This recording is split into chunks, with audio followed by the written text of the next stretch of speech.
Kawawa naman yung pusa, oh. Sino kaya gumawa nito sa kanya? Ampon ko to eh. Oh, nakakain to lagi dito sa akin. Tingnan mo, dito pa rin tumakbo, oh. Walang puso yung gumawa nito, oh. Tangina, oh. Baka nalason to. Hindi kaya nalason to. Pero hindi, pinalo to. Naghihingalo na, babe. Kawawa. Sana yung gumawa nito dito kay Duleng. Abot-abuti ng mala sa buhay. Tangina, oh, kawawa, oh. Tingnan mo ginawa nila sa pusa, oh. Hindi naman sila inaano. Kawawa, pinalo yan. Oh. Hindi mapakali, oh. Naghihingalo na. Hindi, baka kaya na ng asukal. Hindi, naghihingalo na to. Grabe, oh. Si Jilin. Ito, ang tatay ni Sisig, eh. Yung pusa ko. Kasi nang namalo dyan. Nawit ng dila, oh. Ayun, yan ang tatay.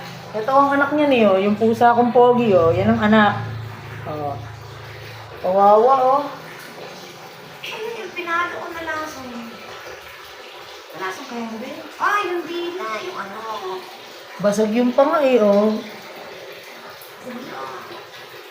Grabe naman.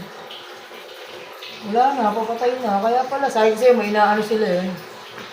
Sana mabuhay pa. Ano yung kaya? Ano yung kaya, babe? Yung, yung, hindi kaya nalasan niya.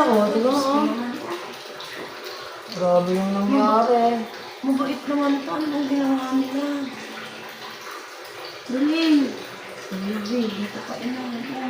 Dito talaga inuuwi kasi dito siya lagi nakain, eh. Grabe, oh. Hindi siya makahinga, ha. Galing. Ang mukha Wow. ni Sisig, ano? Galing. Di ba kaya naman kaya? Lalapit ko.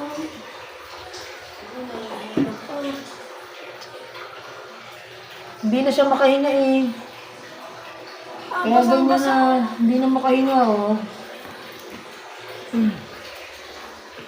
Galing. Hindi na siya makahinga.